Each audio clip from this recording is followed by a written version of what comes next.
Building cars has always been my passion.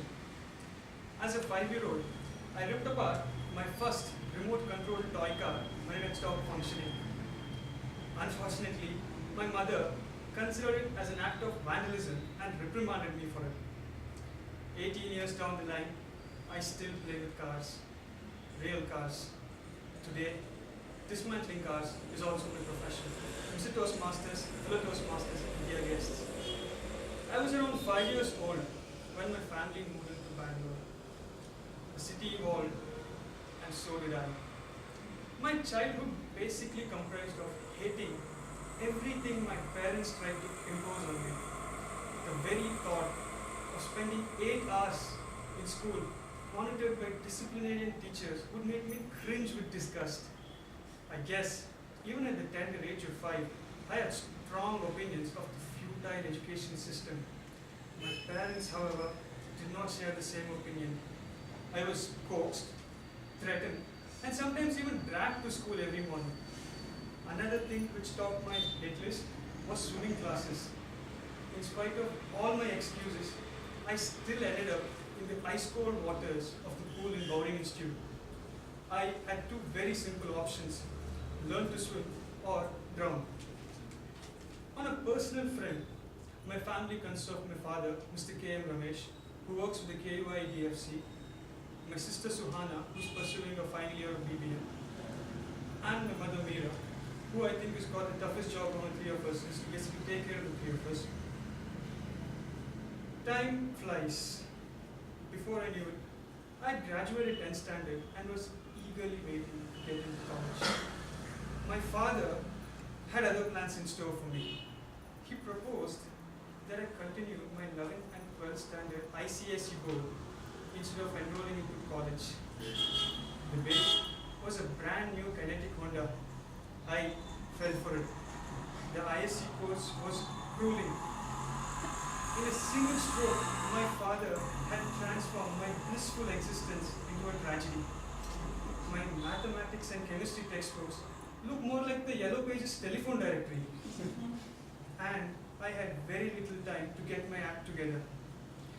Added to all these woes were the numerous engineering entrance exams I was forced to write.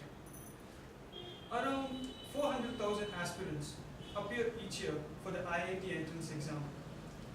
In 2003, a young aspirant called Aneesh cracked one of the toughest entrance exams in less than 10 minutes.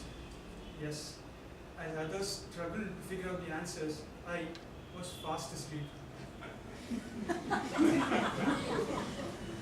The result was that my All India rank looked like an 8-digit landline number. My father fainted, but life goes on. I somehow graduated 12th standard and ended up choosing mechanical engineering in MS Ramaya Institute of Technology. Everyone in my family thought I was insane when I opted for mechanical engineering. Everyone had an opinion. For instance, my grandmother was eager to know, as a mechanic, if I would work in someone else's garage or would open one up in Atinagar. The only one who did not have an opinion was Bruno, my 7-year-old German Shepherd. As long as I fed him and played with him, he was happy. Sometimes I wish my life was as simple as his. Mechanical engineering was the last thing on my mind in Ramayana. The well-organized mass bunks, scraping through internal exams, attendance shortage lists, and hours spent aimlessly in the canteen summarizes the 4 years I spent there. In spite of all this, I'm an engineer today. At present, I'm working in the crash and safety division of General Motors. After the initial hiccups, I have managed to learn the tricks of the trade at office, pretending to work when my boss is around, staring intensely at the computer screen when in reality I'm half asleep, dozing off completely during the long meetings and seminars. And yes, sneaking out early on a Thursday evening so that I can be here with all of you. That, I guess, is the reason why I'm standing here and delivering my icebreaker, Mr. Toastmaster.